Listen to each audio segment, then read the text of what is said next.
દાહોદ શહેર જિલ્લામાં મોટા પાયે વીજ ચોરી પકડાઈ છે। વીજ મીટરોમાં છેડછાડની ફરિયાદો બાદ એમજીવીસીએલની કામગીરી સામે આવી। ગુજરાતના વિવિધ જિલ્લાઓમાંથી 32 ટીમો દાહોદમાં ચેકિંગ શરૂ કર્યું છે।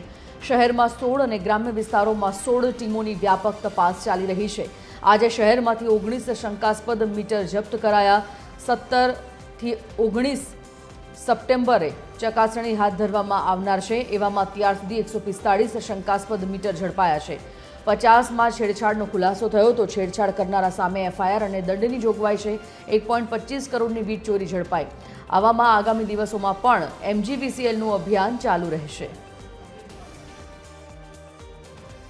8 दिन સુધી અમે ટોટલ 145 મીટર રેપ કરી ચૂક્યા છે અને અમે 54નું પરીક્ષણ કરી દીધું છે અને એમાં 54માંથી 4 મીટર જ ઓકે નીકળ્યા છે અને 50 મીટર જે શંકાસ્પદ હતા જેને અમે સીલ કરેલું એ બધા કન્ફર્મ વીજ ચોરીમાં જે મીટરમાં ચેડા થયા છે એવી રીતે એ સાબિત થઈ ચૂકેલું છે। એટલે એમાંથી અમે એ લોકો જે 50 મીટરો જે છે વીજ ચેડા જે થયેલા છે એનું એપ્રોક્સ એસેસમેન્ટ બિલ અને એની જે એફઆઈઆર કરવાની જે છે એ બધી જ એની પ્રોસીજર થઈ ચૂકેલી છે।